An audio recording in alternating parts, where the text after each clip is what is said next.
Hi, this is Barrett Ristroff from Fairbanks, Alaska, and you are watching an excerpt from Roles for Agencies in Climate Change Adaptation for Alaska Native Villages. Please check out my YouTube page for more video clips on this topic.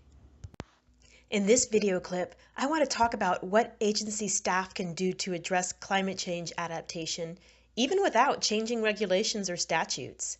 While there are gaps in the law regarding what agencies should be doing, there's still potential for moving forward. An example is the Department of the Interior's establishment of Landscape Conservation Cooperatives, or LCCs. LCCs build transnational partnerships around ideas that are important to stakeholders across a regional ecosystem.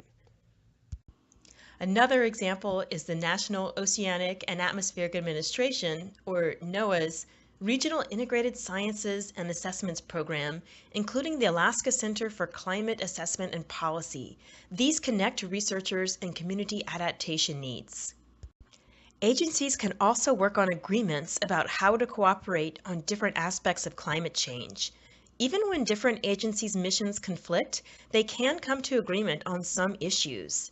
An example is the 1982 Memorandum of Understanding, or MOU, on game management between the Alaska Department of Fish and Game and the U.S. Fish and Wildlife Service. And one more possibility for affecting policy without changing the law: voluntary guidelines. An example is Fish and Wildlife Services and the Federal Aviation Administration's voluntary altitude restrictions over walruses hauling out on land. Voluntary guidelines can be much better received in Alaska than new statutes and regulations. They don't guarantee compliance, but there are several examples of decent results. BLM Field Manager Tim Hammond suggested, "There can be a potential solution that you won't find in any one law if you have good professionals in place that are interested in finding solutions and understand the legal authorities they have. Though, even in the best of circumstances, it still takes hard work, creativity, research, and collaboration to find those solutions." Alaska Department of Environmental Conservation Commissioner Larry Hardig, who chaired Alaska's former subcabinet on climate change, offered this encouragement. "It doesn't help to make the same argument over and over again that absent congressional action, we can't do it. There is still much progress that can be made under existing federal and state authorities and with current resources. It takes more coordination and collaboration, but incremental progress can be made, albeit much more slowly than if there was a fully funded program specifically dedicated to addressing the erosion and flooding problems.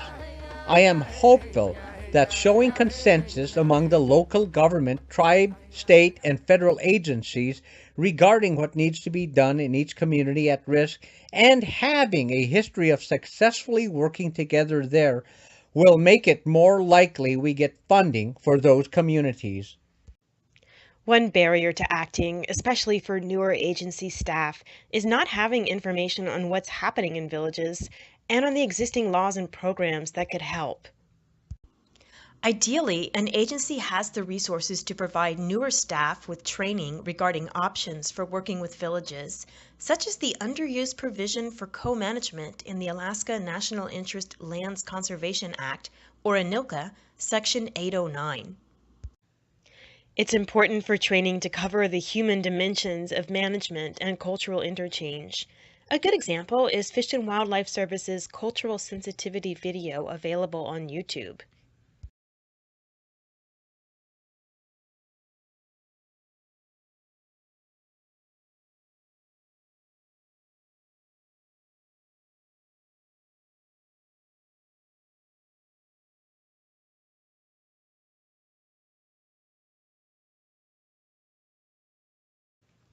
Finally, there's no substitute for the learning that comes from spending time in villages.